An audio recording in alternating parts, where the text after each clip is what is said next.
Fantastic. Hi, everyone, and welcome. We've got a great session in store for you today, all centered on how to achieve peak performance in Q4. It's been a wild ride for international e-commerce this year. I think that's obvious, between tariffs and shifting trade policies and even changes to the de minimis rules. There's been no shortage of challenges and surprises. And of course, Q4 is always one of the most exciting yet stressful times of the year.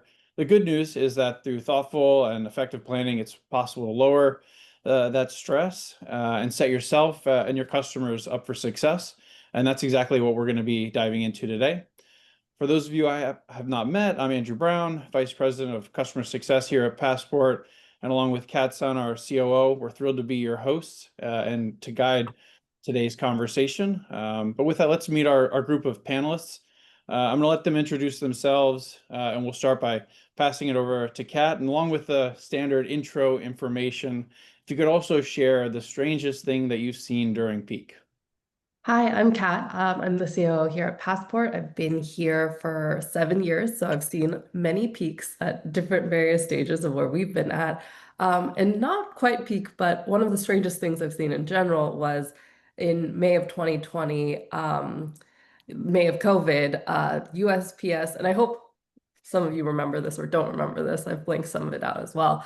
USPS put all their international shipments on boats. So they were going from JFK to the Netherlands. It took about 4 weeks on sea and then about 3 weeks on to unload and get out. So thankfully that actually didn't happen during peak, but definitely a strange one. But I'll pass it over to Joe. Yeah, hi everyone. My name's Joe Jarroush. I'm the COO here at Universal Yums. One of the strangest things I've seen during peak happened last year. We had a courier, not from Passport, domestic courier show up with just one cab, and he let us know that he was here to pick up 2 trailers.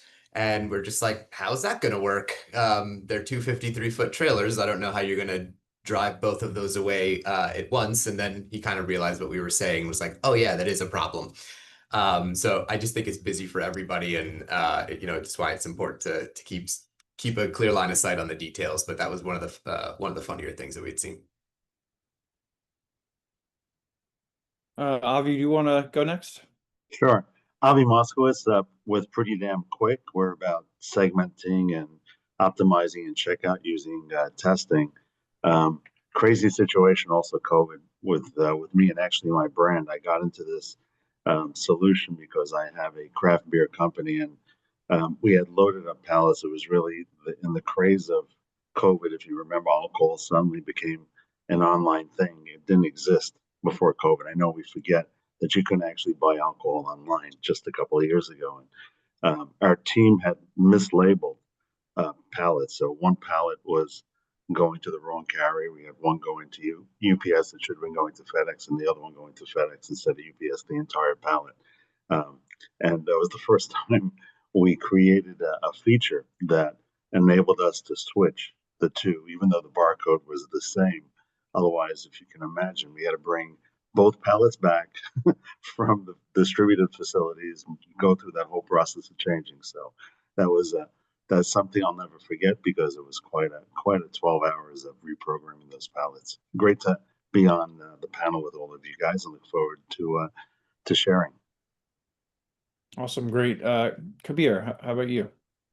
Yeah, thanks, Andrew. Hey, everyone. My name is Kabir Samtani. I'm VP of Merchant Success here at Fulfill. We're a e-commerce ERP, so everything from order management, inventory management, accounting, and we also have a WMS. So very familiar with a lot of the strange stories coming from peaks. I think one of mine is very similar to Joe's, was related to carrier pickups. So similarly, I think the carriers are aware, obviously, that there's an increase of volume, but maybe the message doesn't get to the drivers. So we had situations where we had pallets ready to go, and they came with a very small truck.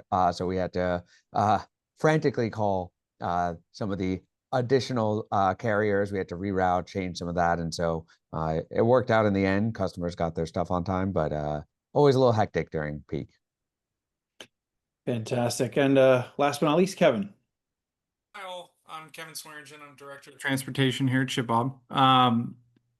I actually can't talk about my strangest one, but what I will say is a piece of advice. We know, especially going into peak, forecasts may be increasing, and you guys may need to go and diversify some of your sourcing and secure product from different additional manufacturers. A suggestion is just to make sure that what you are ordering, especially if it's a new relationship, is to make sure the product, that's the actual product arriving. It is very important, especially with peak timelines, to make sure your products are the actual ones being given to you. That sounds like an interesting one when you get the details. Some great stories. Certainly had some funny experiences along the way. I like the humorous ones from the end consumers. Like one that comes to mind is a customer requesting to have packages delivered at midnight so the kids didn't see them. Those are the funny things that I remember. But let's jump into it. Next slide. Great. So Passport just completed and rolled out a e-commerce peak guide. We partnered with Drive Research and conducted a survey with 200 leaders across the United States, Canada, and United Kingdom about all things peak, covered goals, challenges, and expectations of the upcoming season and how brands are preparing for it. As you can see, nearly all of the e-commerce leaders expect to outperform 2024. But what I found interesting was that a large majority, 75%, expect international to play a bigger role and upwards of 21% or plus in those revenue goals. So what does that mean? Cross-border is no longer just supplementary, and for those capitalizing on it, this is really a part of their holiday success. So it moves beyond just international shipping, but requiring the same level of focus as the domestic market.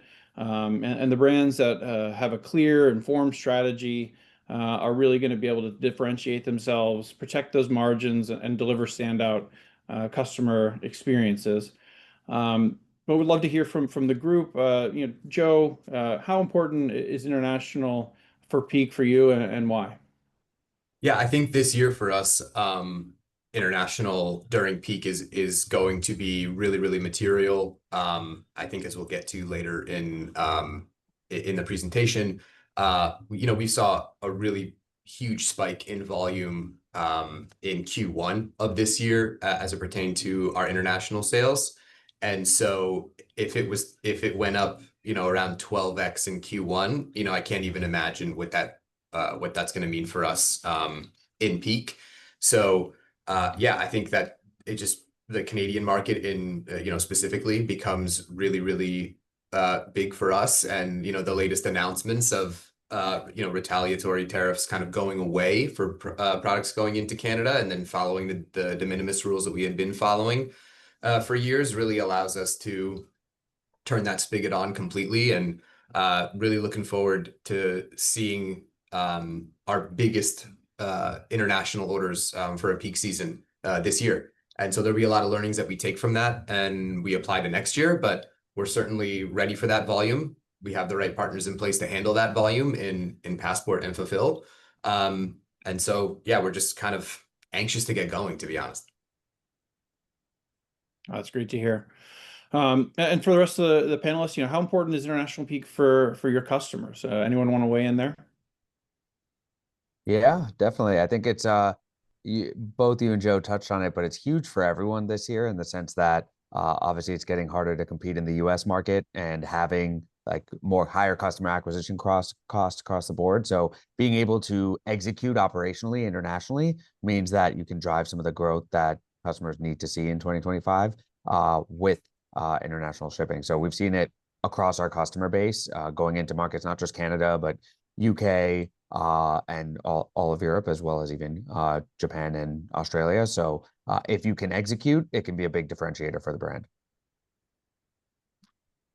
Yeah, and I would just throw in that in terms of trends, we're definitely seeing a strong uptick across the board with all our brands and the number of folks that are adapting international. I think it's coming from a few places. I think folks like Passport have made it easier, so you don't have to take all those different pieces and put them together yourself with some kind of unpredictable outcome.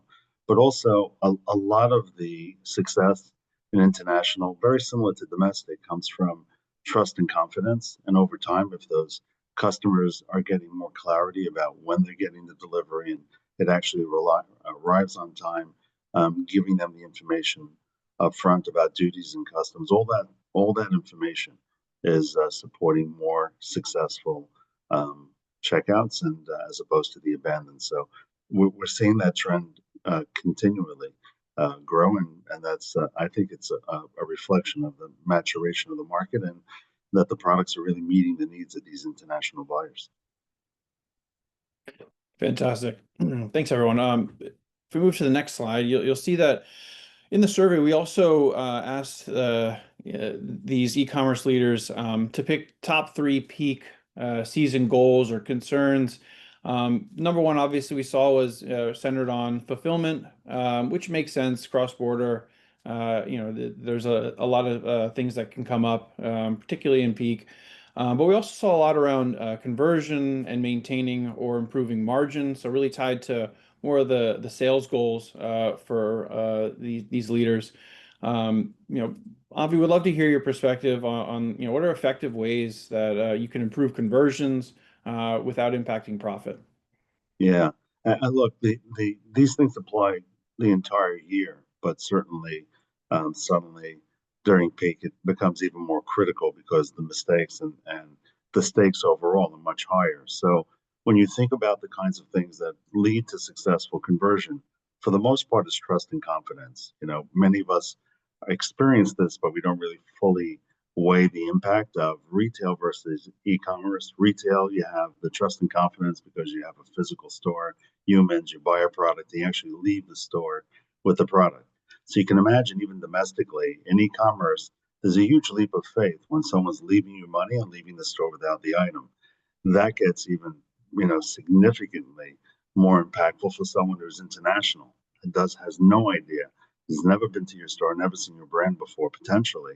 How do you build that trust and confidence? And a lot of it comes from communicating as early as the product page and through the entire journey to provide the confidence that they're going to get the item, going to get it on time, what the costs are going to be as transparently as possible, and anticipate a lot of those questions from the outset. So we've been able to significantly move the needle and watch our customers benefit from international because they're able to manage their profits as well. International is tricky because there's so much of the cost built into the actual delivery, which is not something that, for many people, it's sticker shock. But if it's communicated effectively, or if you're able to offset some of that cost because you know and understand the lifetime value of a customer, you're able to look at every customer differently. First time returning customers, high volume, high cart customers, and so on. We're able to do that.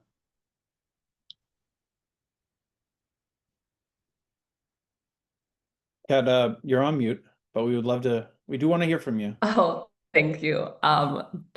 And I know, speaking from experience, peak planning kind of starts almost immediately as soon as peak ends, at least here at Passport. You take your lessons learned and what to implement for next year and what not to do for next year as well.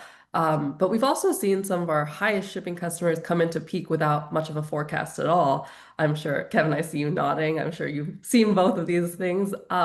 In our survey, we asked about top peak concerns, and we saw that a lot aren't extremely confident in their ability to manage, peak fulfillment. And a lot aren't extremely confident that their strategy can meet demand. Kind of question to Joe and all, how far in advance do you plan? And how far in advance do your customers plan, or how do you help them plan? So kind of opening it up to everyone. Yeah, I'll jump in. I think similarly to what you just touched on, Kat, is the planning, it kind of starts as soon as peak ends. And for us, we'll be finalizing our peak plans by about next week.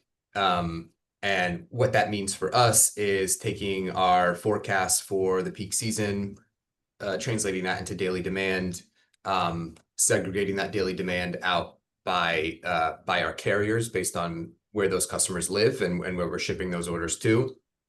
And so every single one of our carriers will get that forecast before October 1. They'll see this is what we plan on shipping out each and every day. Those units are translated into pallet slots. Those pallet slots are translated into trucks. And so they'll have a really good understanding of the daily pickups that we'll need throughout the peak season.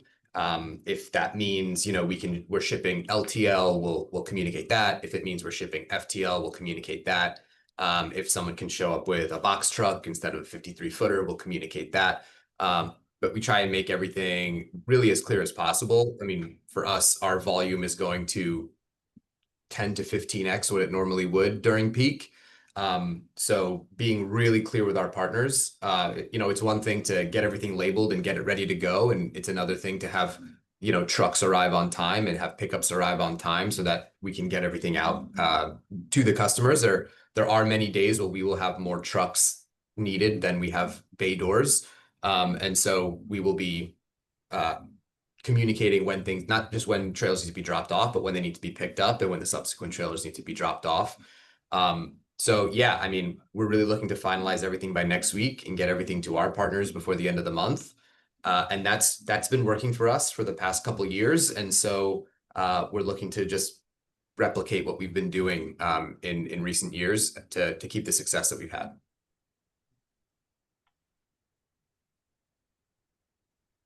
Awesome. And to repeat, sorry, the second part of the customer is like, how far in advance do you help your customers plan? Or do your customers plan, and how do you help them for the rest of the group? I can step in here. So we operationally start in January every year. We start our V1 peak plans in June. We're already on our third. At the end of the month, we actually will start into a weekly cadence. But what this means is that those are our physical execution operational plans. I know you're very familiar with those. But the biggest input is actually from merchants, merchants who are ramping, who are scaling, merchants who are heavily exposed to any seasonality just because of their product lineups and how that matches with consumer buying patterns. So making sure that we have resources available to educate on forecasting. Forecasting to some is like a four-letter word. It is not easy. Everyone struggles to do it. There are so many external factors to take into account. And then on top of that, as many of our partner brands are exposed on social media, et cetera, there's a high degree or sensitivity to going viral, which is a success problem. And we're so excited for it. But at the same time, it completely flips forecasts upside down, which is, those are exciting problems to have to solve. But we start very early. We ask our merchants. We start having that conversation early, typically in our Q2 QBR reviews, which happen during Q3. And it's just more of testing because, some merchants, they may feel, no, my volume's steady. We don't need to do anything special. Some merchants do want to participate, but they don't know how. And so we really start that conversation as early as possible in Q3. But it continues throughout Q3 and Q4. Yeah, that makes a lot of sense. I think one of the things I saw in the survey, and I encourage everyone to take a read through, it's a relatively quick read and it's got a lot of useful information, was that 1 in 7 actually said they were behind the curve in their planning, and either we're starting now in Q3, or there was even a small 2% that had done no planning as of yet in the survey. I fear a little bit for those organizations, but I hope that they've gotten on it. Yeah, I think the planning, the earlier you start, the more effective and the better things are going to go. Just along those lines, Andrew, for us, because we're a testing platform, obviously you're not going to be testing during BFCM season. It's not the right time. I don't recommend it, but now is a great time for you to get some sense of how customers are reacting, especially to international pricing. What are the kinds of language you can use to give them a better sense, understand what kind of pricing works, doesn't. You're able to test different thresholds to different customers, first timers versus returning. You're also able to test what kind of tolerance they have for delivery, how much time, how you communicate that time. So there's a lot you can do with testing, and it puts you in a much better position in terms of how you communicate before the order is even placed, from the product page all the way through checkout. That plays an important role. And then the second part of it is, Joe, as much as things, as much as you plan and you've got these great spreadsheets, I'm sure, life happens in one form or another. So that's the other piece of it, is just being able to handle the unpredictable. So we have some pretty wild custom, brands on our platform, like Jenny's Ice Cream and Levain Cookies. You can imagine ice cream, and it's not quite as predictable as some of the other products out there. And being able to communicate to the customer as to what your production capabilities are, we actually have a calendar up. So what they're ordering, we already know we have the ability to deliver, understanding your thresholds, understanding your capabilities, because life becomes a lot easier if the customer's expectations are set before checkout. Otherwise, everything else is reacting. And that's a big part of what you're able to test and manage to make BFCM a lot more manageable. Yeah, and actually, kind of covered partially one of the questions that came in from an attendee. How much time do you need to optimize and test your storefronts before peak? I think, I'm a big proponent of A/B testing. I think you can learn a lot. Right now is a great time to be running tests as you look to optimize and get to the best place for any market. But obviously being able to test in individual ones internationally, because not all consumers shop the same, and certainly different across different regions and even different verticals. And so, yeah, right now is a great time. You still have enough time, and I think that you can do that in a matter of weeks generally if you're running a few tests and try to get some results. Yeah, I think it's a great point. Yeah, and Avi, another thing that you talked about was challenges and unexpected challenges. I think we talked a little bit about um, goals and planning, but also, wanted to dig in on the concerns of this year. How do you see this peak kind of differing from a typical peak season? And are any of these challenges unique? Like we see in our survey, tariffs is definitely a big one, and navigating customs and duties within this year's differences from last. I have just a short thought on that, which is, I'm afraid that it's been a traumatic year for brands for sure.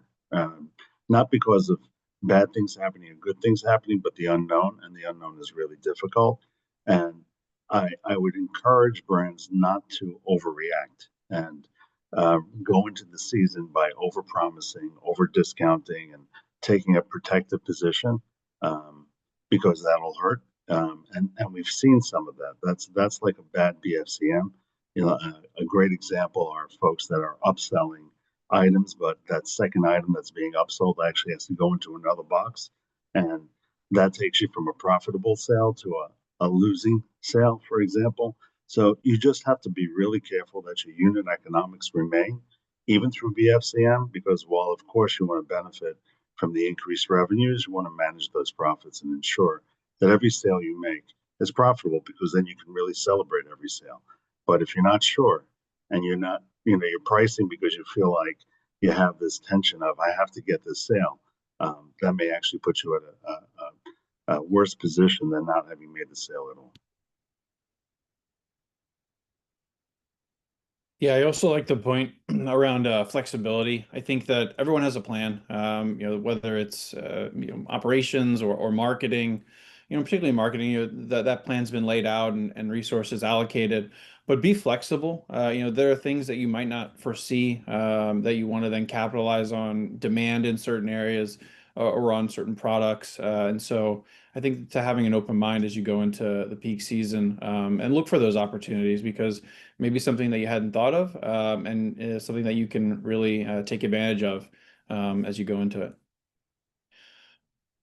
Let's hop to the next slide, and I think if it's as I thought, tariffs, certainly a top topic, and I think as you were saying, these have had a big impact on cross-border this year. There's even recent changes with the US de minimis going away on August 29th, or the 25% surtax in Canada being rolled back on September 1st. So I joke that tariffs have become a secondary job, and I'm highly appreciative of the team we have internally that stays on top of these things.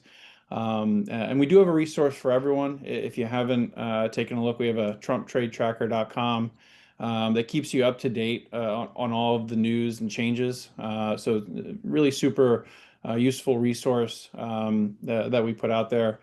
And I think that, one of the things to focus on, you see here in the data, that 81% of the survey respondents said that this is going to impact their peak planning, and an even larger number have raised their prices or plan to raise to combat tariffs.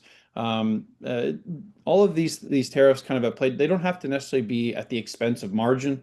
We work with our clients to advise them on how to make that possible. There's a number of different strategies you can put in play, whether that's looking from an inventory standpoint and trying to move towards unlocking in-country fulfillment. And we've helped our clients with that, and you get a huge tax benefit on having tax charges on COGS versus retail price. You could work the other end and leverage the duty drawback program we have that allows you to look back at 5 years and look to recoup duties that from that angle. And then there's the consumer centric, looking at what your pricing strategy is on the site, what's the consumer offer that you're providing them. And then Canada, I think, to go back to the surtax being rolled back, it's a huge opportunity, right? I think that a number of brands felt the pain there and lost engagement from the consumer base with that higher pricing. So now is a great time to re-engage with the Canadian market. We have a Canadian Reconnect program that we're working with across our brands to kind of, again, re-engage, get connected back with potentially some lost consumers or get new consumers before you go into peak. So right now is a fantastic time, certainly for that market. But would love to hear also from the group. What are other things that you're hearing from your customers on the tariffs? I mean, definitely for Canadians that are shipping into the US, a lot of what we've seen is trying to spin up operating entities in the countries that you're going to be shipping into. So rather than having to send over the goods, which you used to be able to do under de minimis, now obviously you would get duty rates at the full retail price.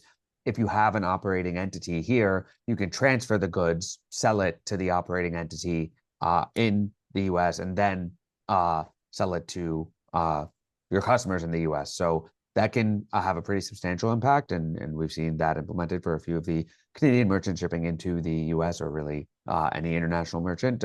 Setting up those operating entities can definitely help and give you a little bit more flexibility on declaring tariffs and how you have to kind of deal with that.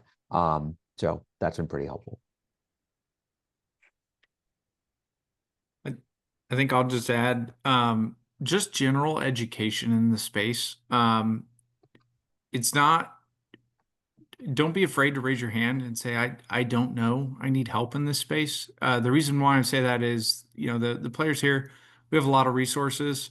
The worst thing that could happen is, you have very high costs that you don't anticipate. And to kind of what Avi was saying earlier is that can erode or put you in a potential negative margin situation, which is not good at all. And so don't be afraid to raise your hand. It doesn't have to be in a forum like this. It can be a one-off.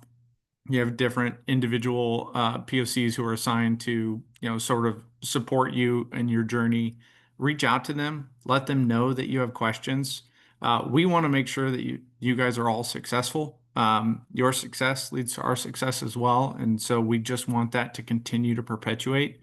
And we want to make sure there are no surprises. It is complicated, but the whole point of this is everyone here is here to make that a much easier journey. And if for whatever reason we don't know the answer, I'd like to say we know enough to be dangerous. We know how to go get those answers. And you have a great group here that pretty much knows all of those answers. So, don't be afraid to ask. because it's much better to ask than to owe a very large bill at the end, and it's not a good situation for anyone. So, Yeah, couldn't agree more. Well made. I think that that's spot on with the number of resources we have, and we can always go figure out any situation and look to help someone. But now let's shift over to our focus to Universal Yums and their international growth story. Universal Yums partnered with Passport earlier this year, and needless to say, it's been a great success thus far. And Joe, would you mind providing everyone an overview of this from your perspective? How it started, how it's progressed, and anything along the way? Yeah. I think we had seen the majority of our international shipments to our customers are going into the Canadian market. And, we had seen in the past some Canada Post strikes, and that meant longer delivery times or packages being held once they got into Canada. And, our Canadian customers were unfortunately the victims of that. And, they wanted their boxes, they wanted their snacks. And so we kind of, as Kevin just alluded to, ask questions. So Fulfill being my ERP and, the system that we use, really went to Kabir and his team as our first place to research this and say, we really need to find a carrier who can, if there's an issue with Canada Post, kind of subvert around Canada Post and still get these, our products to our customers. And Fulfill brought to our attention, a company called Passport, and we began the conversation with them at the very beginning of this year, I believe in January. And yeah, came to an agreement. Ever since we started with them and with Passport, and we felt like we had a really solid partner who was able to deliver successfully without support tickets, fast enough for our customers. We felt really confident in increasing our marketing efforts to our Canadian customers. And that's where our volume really, really took off in Canada. And even with the volume increase, Passport kept the KPIs very consistent. We're still getting a really high success rate of 90, I believe, north of 98%. We're still getting a lot of deliveries without a lot of support tickets. Because as you could imagine, a support order being sent to a Canadian customer costs that much more than it would cost me to send over to a domestic customer. But once that volume really increased, being able to come back to Passport and then coming back to me and saying, hey, the volume is a lot more than we originally anticipated when we started this thing. What can we do? And we were actually able to get a rate reduction based on the volume that we were sending. And to me, that just kind of spoke leaps and bounds about Passport and about how they wanted to be a partner to us and really invest in our long-term success. And they weren't prioritizing short-term gains over long-term growth. And we don't do that either. And so it just solidified that we had made the right decision in making this switch and moved all of our international orders. We do still have some of our international clients in Australia, the UK, Israel, and Passport is fulfilling those for us as well. So, for us, we didn't know what we didn't know. We went to our trusted partner in Kabir and Fulfill, and they were able to point us in the right direction of, hey, we have an integration, with this company Passport. A lot of our other customers work with them, and they're very highly recommended. And then working with Passport directly, we were able to see why. Our customer, support rep, his name's Jack. He's just been so instrumental to what we're doing. He lives in Canada, which is very helpful for us, and he's able to kind of give us a little bit of that like insider information about what's going on in Canada, and what could possibly be upcoming, and even giving advice about, hey, this is what we think you could change on your website to maybe attract more Canadian customers when they get to your landing page. So, I mean, overall, it's just been a really wonderful experience for us. I think in the past we had kind of had our international carriers broken across 2 or 3. And it just added more complexity to the business that we didn't need, especially during peak. And so to tame a lot of that complexity, which is one of our value principles here, it made sense to put everything under one roof, and Passport was able to handle that and help us navigate through Canada Post strikes and even keep us very up to date on, what was going on in the tariff realm.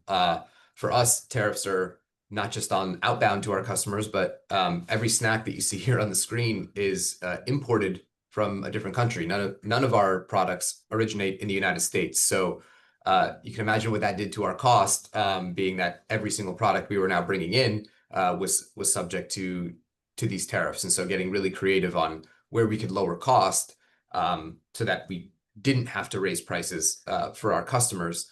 Passport has been a partner in that. Fulfill's also been a partner in that. So I would definitely recommend that if you have questions, if you have concerns, as Kevin alluded to earlier, and as Avi alluded to earlier, everything during peak is just amplified.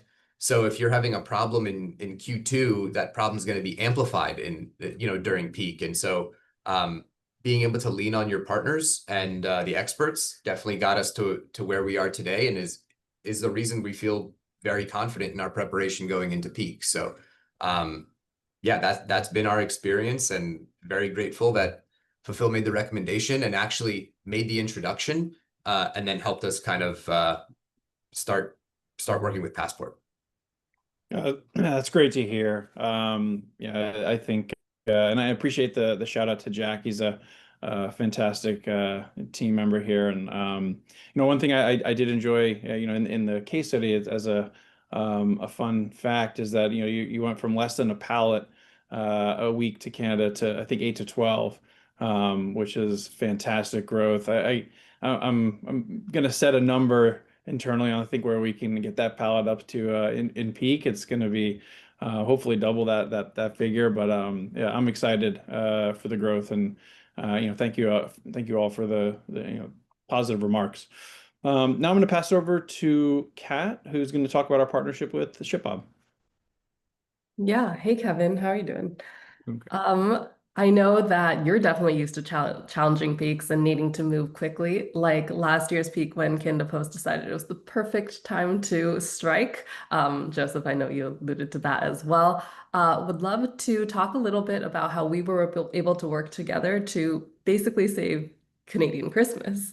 But would love to hear your perspective on last year's peak. Yeah, absolutely. So quick backstory.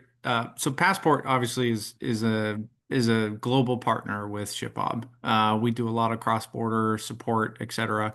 And the natural expansion of that relationship was servicing some of the domestic Canada market.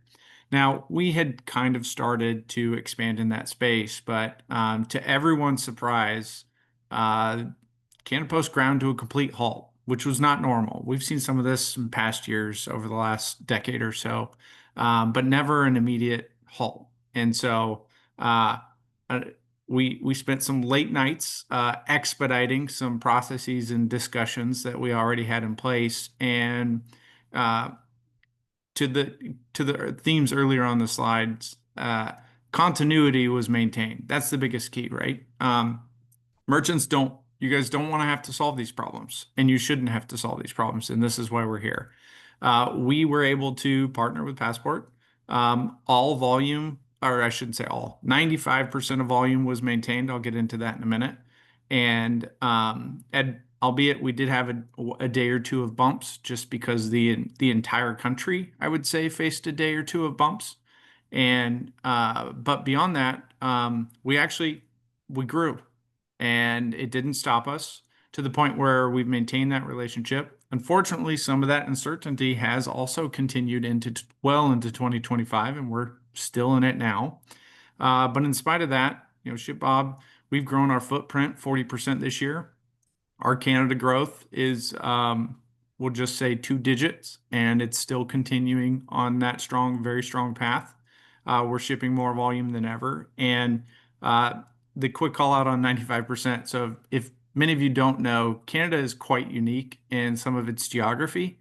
And so obviously PO boxes, et cetera, cannot be maintained, but there's also remote air stage gateways, which Canada brings, in my opinion, a new definition to remoteness. And there's just some areas that no matter how hard you try or what you want to do, they can't be serviced. So I would say anything not in those extreme remote areas, all of that was maintained. And we maintained all that connectivity in our core offering to the point where, many in the industry were either shutting down or they were passing on what I would call insane hikes, which doesn't make sense for anyone's business. And together through our partnership, we were able to maintain things as is. Volume continued to flow, delivery events were happening, and we got more inquiries where people were assuming something was wrong. And the best case scenario was we were able to tell them, don't worry about it, we've got it. You're just seeing a new name, Passport, on many of your tracking IDs. And so merchants were very excited because they were also growing in that time, kind of what the team has already expressed in Q4. Some of us joke Q4 is actually Q4 and Q5 with how much volume and what kind of activities operationally we have to perform or complete to make sure that we all have a successful peak. And so it was really exciting to see our partnership just seamlessly absorb a massive change and execute successfully. And we're continuing to do that in 25. So kudos to the Passport team for showing up when we needed you to.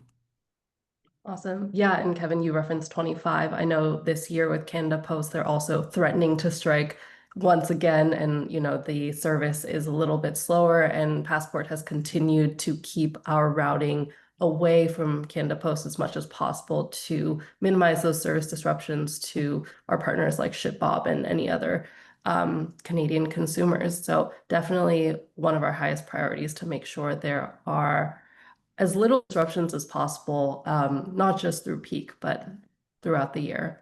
Yeah, absolutely. We have no concerns with meeting and frankly exceeding peak expectations in Canada this year, which is we love to hear that. Amazing to be able to see.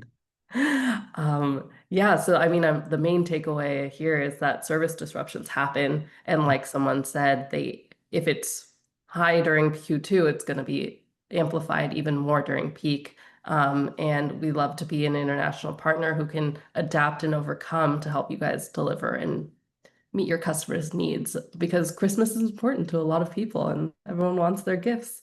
And we hear about it if they don't, this group especially, I'm sure. So I'll pass it over to Andrew for some Q&A. Yeah, thanks. That's great, and obviously we value ShipBob as well as a partner. Let's jump to Q&A. I think there's a couple questions that I see in our Q&A. I'll take the first one. It says, when is it too late to switch to international shipping providers ahead of peak? The short answer is it's not too late. You can certainly switch. There's plenty of time to get that cut over and up and running. Particularly if it's you already have a partner that we're integrated with, like a ShipBob. I mean, I think that makes things a whole lot easier. But yeah, we're talking about in a matter of a week or two, you could be running up in full speed with Passport. So certainly plenty of time left to do that. Next question, and participants feel free to put more in. What's your best piece of advice for preparing for peak? I'll put that out to the group. Yeah, I'll jump in on preparing for peak. I think maybe the best piece of advice for your preparation, don't rush it. Don't let it be an afterthought or a back burner activity, even if it means you're kind of pulling yourself a little bit out of the operator role for a little bit. It's definitely worth the time and effort, as it pertains to fulfilling these orders. So for us, we dedicate the time and we'll schedule, block off calendars and do what we need to do to ensure that peak planning is a top priority, and that when it comes to execution mode, we're following the plan as best we can. Now, life happens, as Avi alluded to earlier. And so within our peak planning, we have some contingency planning as well, as to know like where and when we can pivot to certain things based on issues we've seen in the past. But I would definitely recommend to just make the time. It is a big undertaking, but it's worth it. I mean, for many brands, we're seeing a lot of our annual revenue being generated, BFCM to the end of the year. So it's certainly worth the effort. It's not always like the most fun thing to do, but it's definitely worth the effort. And especially if you do have a network of partners, involving them in that planning phase as well. Like there's no way I'd be able to plan for peak without involving Fulfill and without involving Passport. There's some my biggest partners to allow me to be successful, and so including them in that process as well is paramount.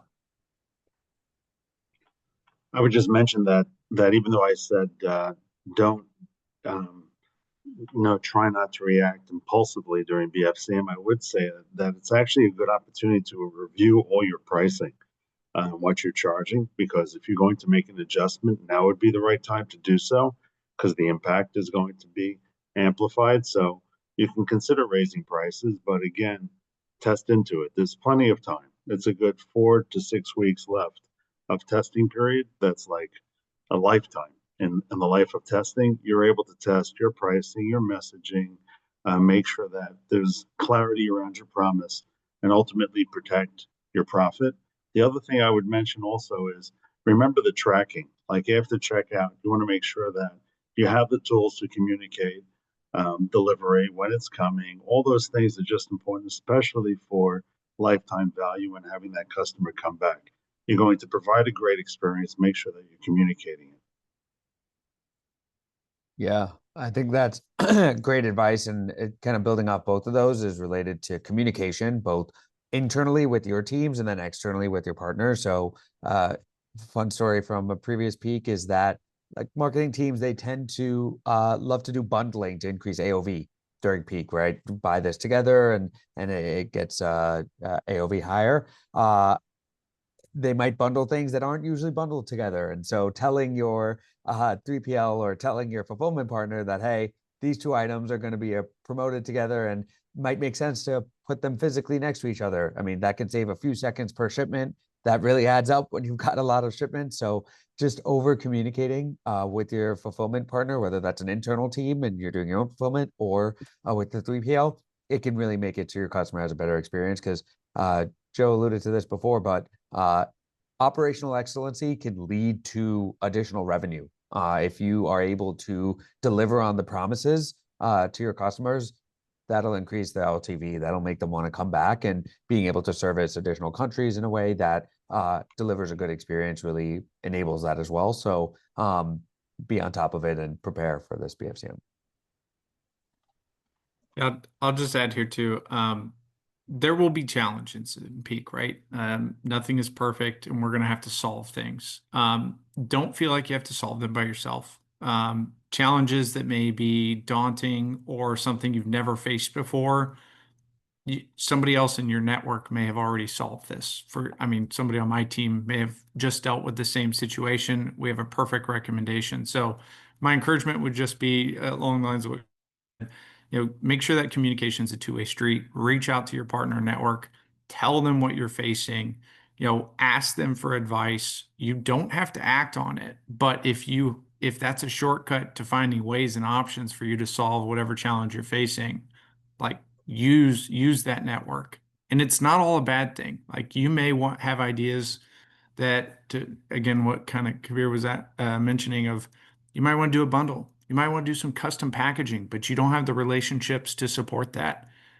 ShipBob we don't build our own custom packaging, but we have the relationships that we could put you in contact with that can make that a reality for this peak, if that's something you want to pursue. So again, tap into that network, make sure that you're asking those questions. Don't feel like you have to solve it on your own. I know I'm speaking on behalf of everyone here, but I feel confident that we are here to help. If there is something that we know that is going to make you even more successful at what you're doing, we are going to share it with you. That is kind of our underlying mission. So we're very excited about it. That's what I would say is don't feel like you have to solve peak on your own. You have a network, please make sure you use it. Yeah, great points, everyone. Definitely agree that we're all here to help. I think one of the themes within all those responses is communication. Again, the more communication, the better. As long as everyone has some information, whether that's internally across your partner networks, the better communication, the better everyone can plan around it. Another question came in. Kat, I'll pass this to you. What is your fulfillment SLA and average delivery time to Canada, Australia, and the United Kingdom? Yeah, definitely. Our fulfillment SLA, I'll actually pass that to Kevin as well. But fulfillment for us is a little bit different. We have sortation centers where there are consolidation hubs and everyone ships their packages there from the 3PLs, and we make sure that we turn all of our packages around within 24 hours.